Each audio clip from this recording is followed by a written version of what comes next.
बोलो जयकारा बोल मेरे श्री गुरु महाराज की जय। श्री सद्गुरुदेव भगवान की जय। गुरुमुखो,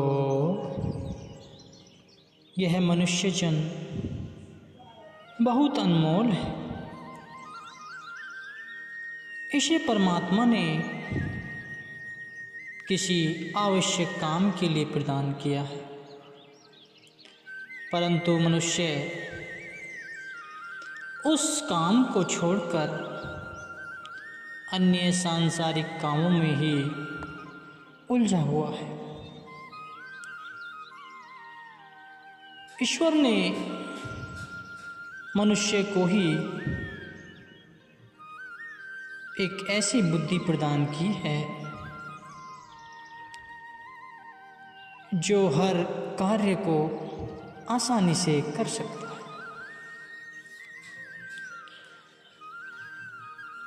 इसलिए यह जन्म बहुत महान है। गुरुमुखो, एक नन्ही सी चिड़िया के घोंसले को यदि देखा जाए तो बुद्धि चकित रह जाती है। अर्थात मानव बुद्धि भी वैसे घोंसले का निर्माण कर सकने में असमर्थ है। इससे स्पष्ट है गुरुमुखो कि शरीर पालन तथा इंद्रिय तृप्ति के हेतु पशु पक्षियों के पास भी बुद्धि की कमी नहीं होती। शरीर पालन अथवा कुटुंब पोषण में चिड़िया भी किसी से पीछे नहीं है। बुद्धि तो चिड़ियों में भी है, किंतु वह मात्र उदर पूर्ति तथा बाल बच्चों के पोषण में ही सीमित है। इससे अधिक कुछ करना उसकी बुद्धि के बस की बात नहीं है।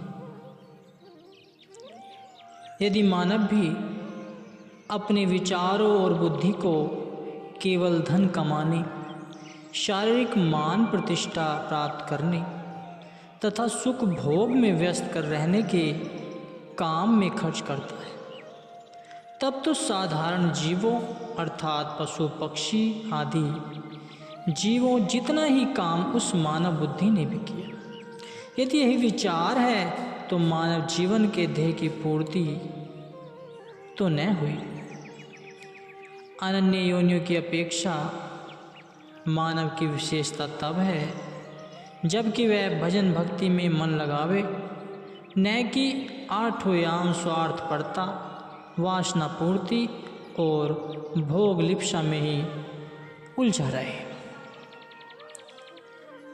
मानव को मानवता के पद का ध्यान रखना आवश्यक है। जिस प्रकार चंदन की लकड़ी में यदि सुगंध नहीं तो उसे चंदन कौन कहेगा।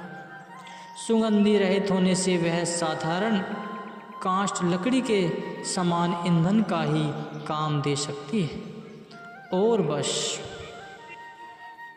इसी प्रकार मनुष्य यदि भजन भक्ति का कर्तव्य पालन करने से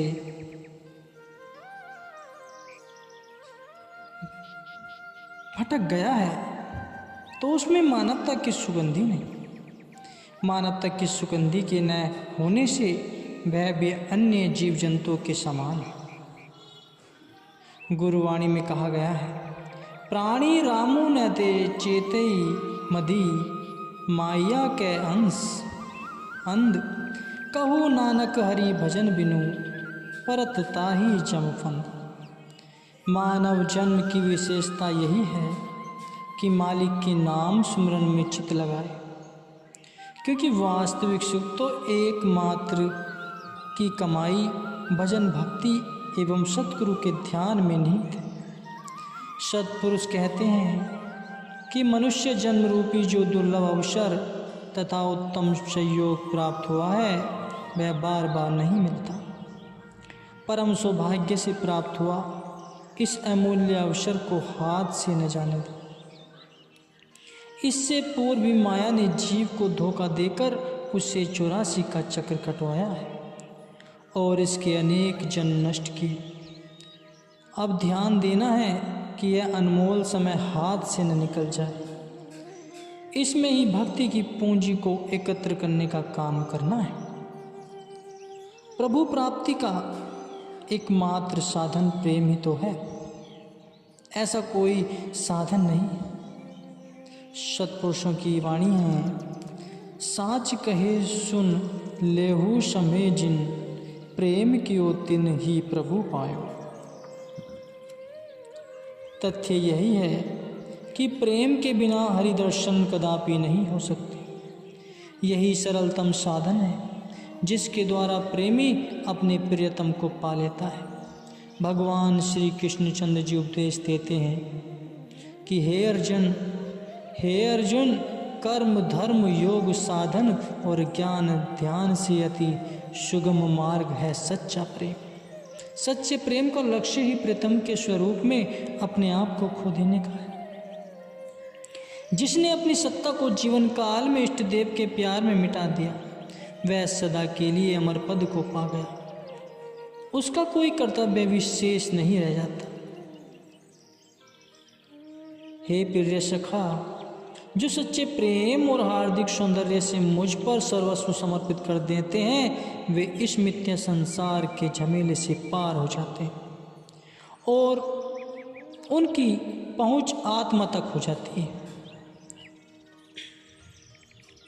जिसकी विश्वपति तक पहुंच हो जाए, उसे और इच्छा ही क्या रही। यही मानव जीवन का उच्चतम ध्येय है। यही पहुंचकर मनुष्य भय, चिंता, शोक, कल्पना आदि से मुक्त हो जाता है। योगी का योग, ज्ञानी का ज्ञान, ध्यानी का ध्यान और तपस्वी का तप। भाव यह है कि संपूर्ण साधन इसी हेतु ही किए जाते हैं कि मानव को आत्मदर्शन हो जाए। उसकी प्राप्ति का एकमात्र साधन है सच्चा प्रेम, जिसे दिव्य एवं अलौकिक प्रेम भी कहते हैं। यही सबका दृष्टिकोण होना चाहिए। प्रेम अथवा भक्ति एक ही तत्व के दो नाम हैं, इसलिए दोनों को मिलाकर प्रेम भक्ति का नाम दिया जाता है। तथा जहाँ प्रेम भक्ति का निवास होगा, वहाँ का दृश्य ही कुछ अन्य प्रकार का होगा। जैसे कि गोसाई तुलसीदास जी ने कथन किया है, राम भक्ति चिंतामणि सुंदर, बसे ही गरुण जाके उर अंदर। परम प्रकाश रूप दिन राती, नहीं कछु चाहिए दिया घृत बाती। मोह दरिद्र निकट नहीं आवा, लोभ बात नहीं तो ही बुझावा। प्रबल अविधा तम मिटी जाई, हार ही सकल सलभ समुदाय। गरुण जी के प्रति काकभूषण जी उपदेश देते हुए कहते हैं कि हे गरुण जी, जिसके हृदय में मालिक की भक्ति रूपी चिंतामणि बह जाती है, वह हृदय रात दिन परम प्रकाश रूपी दिव्य आलोक से परिपूर्ण हुआ रहता है। यह ऐसे दीपक का प्रकाश है जो घी और बाती का मोहताज नहीं। चिंतामणि का यह गुण है कि उसमें से दिव्य प्रकाश की किरणें स्वतः ही हर क्षण फूटती रहती हैं। इसी प्रकार मालिक के चरणों में जिसका प्रेम है, उसका चिन्ह क्या है? यही कि उसके हृदय में दिन रात प्रेम भक्ति का प्रकाश व्याप्त रहता है। माया मोह का अंधकार उसके निकट तक नहीं भटक सकता। जहाँ चिंतामणि हो, वहाँ मोह रूपी दरिद्र का क्या काम। फिर इस प्रेम भक्ति रूपी प्रकाश को लोभ की वायु चाहे कितनी भी प्रबल हो, नहीं बुझा सकती, क्योंकि चिंतामणि का आलोक वायु के कारण मंद नहीं पड़ सकता। अविद्या अर्थात अज्ञान का प्रबल अंधकार इस ज्योति से स्वतः ही नष्ट हो जाता है तथा मन के जितने भी विकार हैं, वे पतंगों के समान इस प्रकाश पुंज द्वारा जलकर भस्मसात हो जाते हैं। प्रेम भक्ति की यही पहचान है कि माया मोह का अंधकार चित्त में न रहने पावे। जब तक माया का अंधकार चित्त से दूर नहीं होता, वहाँ भक्ति कहाँ है? भक्ति रूपी चिंतामणि को तो जब हृदय में बसा लिया जाता है तब अज्ञान का अंधकार और मन के विकार आदि जीव को कदापि नहीं सता सकते। जब तक हृदय में प्रेम भक्ति रूपी अग्नि प्रज्वलित न हो, संचित कर्मों का विनाश कैसे हो? तभी तक संचित कर्मों के संस्कार तथा मन के विकार आदि मनुष्य को क्लेश पहुंचाते रहते हैं, जब तक कि प्रेम भक्ति की अग्नि हृदय में प्रचंड नहीं होती। तो भाव यह है कि प्रेम का साधन सभी साधनों से उत्तम है। इसके द्वारा साधक का काम अति शीघ्र तथा नितांत सरलता पूर्वक बन जाता है। प्रेम मार्ग को विहंगम मार्ग कहा जाता है, अर्थात यह पक्षी की भांति उड़ान का मार्ग है। प्रेम की अपेक्षा अनन्य कर्म धर्म सब पिलीपी का मार्ग है। जिसे बड़ी लंबी यात्रा करनी हो वह यदि चींटी चाल से चले तो कब तक अपने लक्ष्य स्थान को प्राप्त करेगा, और यदि पक्षी की गति से उड़े तो कितनी देर लगेगी। इसका अनुमान कर सकना बहुत कठिन नहीं है। जीवात्मा भी जन्म जन्मांतरों से अपने मालिक से दूर पड़ा हुआ है। इसके सम्मुख भी बड़ी लंबी यात्रा है। इसलिए जब तक मालिक के चरणों में प्रेम न हो, भक्ति मार्ग में सफलता की आशा नहीं की जा सकती। प्रेम के बिना लक्ष्य की प्राप्ति कठिन है गुरुमुखों।